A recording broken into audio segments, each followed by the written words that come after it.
पहली खबर ध्यान से देखिएगा क्योंकि गाजा के लिए आज का दिन कैसे ब्लैक फ्राइडे साबित हुआ। Blood bath.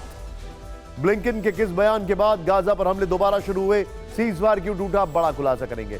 दूसरी खबर, इजरायली हमले के बाद हूती हिजबुल्लाह कैसे जाग उठे, सीजफायर टूटने के बाद क्या मिडल ईस्ट में अब महायुद्ध होगा। तीसरी खबर, क्या ज़ेलेंस्की रूस से जंग हारने वाले हैं, 14 दिसंबर को पुतिन कौन सा वैश्विक ऐलान करने जा रहे हैं। चौथी खबर, आपने टीवी 9 का सटीक एग्जिट पोल देखा, लेकिन उस एग्जिट पोल का एक्स फैक्टर आपको हम बताएंगे।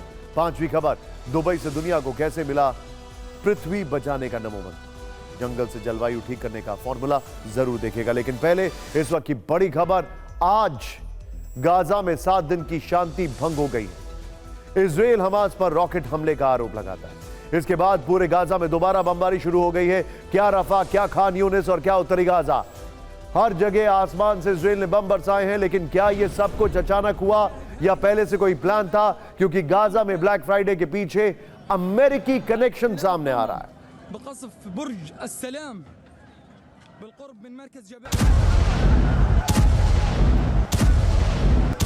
गाजा में 7 दिन की शांति आज सूरज उगते ही इजरायली हमलों से भंग हो गई। सीज फायर टूटते ही इजरायल के लड़ाकू विमानों ने गाजा के हर हिस्से में कोहराम मचा दिया।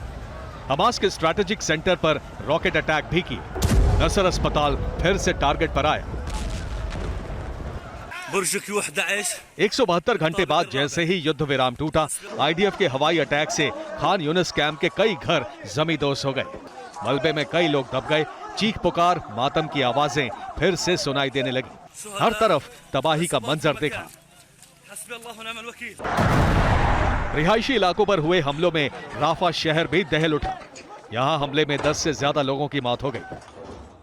हमास और फिलिस्तीन की ओर से कहा जा रहा है कि सिर्फ 5 घंटे के हमले में ही गाजा में 61 लोगों की मौत हो गई, 100 से अधिक घायल हुए। इस पर इजरायल का जवाब यह है कि सीज फायर पहले हमास ने तोड़ा। रात में गाजा बॉर्डर वाले इजरायली शहर सेड्रोट पर रॉकेट हमला किया, जिसे इजरायली आयरन डोम ने इंटरसेप्ट करके नष्ट किया। सुबह 7 बजे के करीब हमास ने किबुत्ज को निशाना बनाया।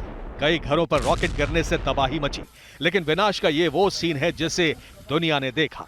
हमले से पहले क्या हुआ, अमेरिकी विदेश मंत्री ब्लिंकन पर कैसे आरोप लगे, ये भी सुनिए। ब्लिंकन कल यरूशलेम पहुंचे थे। नेतन्याहू से उनके दफ्तर में मुलाकात की थी। इसके बाद इजरायल वॉर कैबिनेट की मीटिंग में शामिल हुए। बाद में चैनल 12 न्यूज ने इस बैठक के हवाले से खबर दी कि ब्लिंकन ने इजरायल को हमास के खात्मे को लेकर समय सीमा निर्धारित करने की चेतावनी दी। उन्होंने कहा, हमास के खात्मे के लिए ये जंग ज्यादा दिनों तक नहीं चलनी चाहिए। हम गाजा में महीनों तक युद्ध नहीं लड़ सकते। इसे महीनों में नहीं, कुछ हफ्तों में ही खत्म करना होगा। इजरायली रक्षा मंत्री ने इसके बाद ही हमास पर फिर से हमले का ऐलान किया। We are going to fight Hamas till we prevail, no matter how long it takes. It's a just war. It's a war to win Hamas, the ISIS of Gaza, and it's a war to bring the hostages back home, as long as it takes. Thank you. Blinken ने जो कहा और Gallant ने जो कहा, दोनों की बातों से एक बात साफ है कि इजरायल अब रुकने वाला नहीं है। उस पर अमेरिका का दबाव है और गाजा युद्ध को खत्म करने के लिए वो अब हर दिन विनाशक प्रहार करेगा।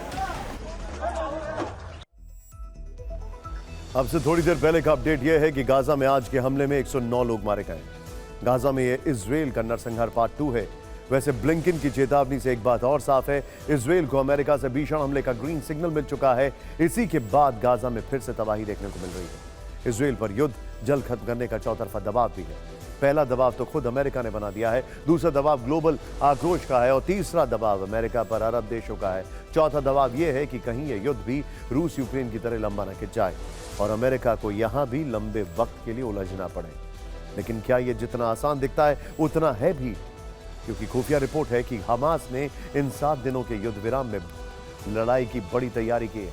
बीते 7 दिन में हमास ने हथियारों की बड़ी खेप जुटा ली है। सीज फायर के दौरान हमास लड़ाकों की तैनाती कर चुका है। हमास ने गाजा के अंदर ग्राउंड फोर्सेस को रोकने के लिए ट्रैप लगा दिए हैं। खुद याह्या सिनवार ने ऐलान किया है कि इजरायल पर 7 अक्टूबर से भी बड़ा हमला होकर रहेगा। यानी इजरायल को हमास से निपटने के लिए और बड़ा प्लान बनाना होगा और जानकार मानते हैं कि ऐसे में युद्ध जल्द खत्म करने के लिए इजरायल परमाणु हमला करने के भी विचार कर सकता है।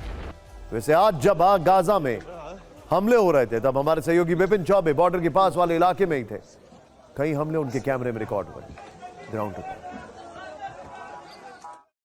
सीज फायर की मियाद जैसे ही खत्म हुई है उसके बाद से बॉर्डर के इलाकों में मूवमेंट तेज हो गई है। आर्मी की गाड़ियां आप देख सकते हैं और सामने वो तोप देखिए, तोपों का मूवमेंट इस तरफ जरा दिखाइए। तोपों का मूवमेंट जो है वो शुरू हो चुका है और इसके जरिए समझने की कोशिश करिए कि एक बार फिर से गतिविधियां तेज हो गई हैं। एक बार फिर से ये हमले किए गए, वो आपको छोटे छोटे जो बादलों के पैचेस नजर आ रहे हैं वो हमास के द्वारा किए गए रॉकेट अटैक्स हैं और जिनको अभी मेरी आंखों के सामने इसी वक्त आयरन डोम ने निष्क्रिय किया है। इन्हीं हमलों को मैं आपको दिखाना चाह रहा था। मुझसे महज 100 मीटर की दूरी पर यह पूरा हमला हुआ है और मैं जो गाजा पट्टी के इलाके को जलता हुआ, सुलगता हुआ, धधकता हुआ देख रहा हूं, उसमें इस वक्त अब हमास भी अब अटैक करता हुआ नजर आ रहा है। अभी अभी फिर एक हमला हुआ है और उसके बाद कैसे काले धुएं का गुबार नजर आ रहा है। 2 हमलों को एक बार और निष्क्रिय किया गया।